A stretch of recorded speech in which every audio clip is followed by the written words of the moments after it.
Hey guys, welcome to our channel. So in this video I'm going to show you how to product price in Shopify.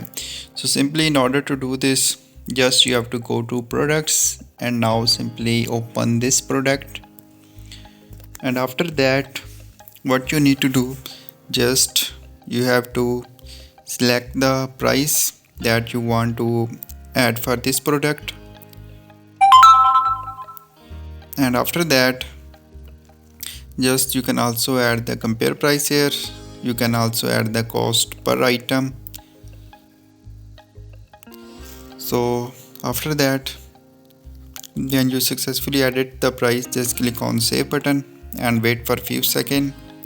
So now our price is set, so you can check here.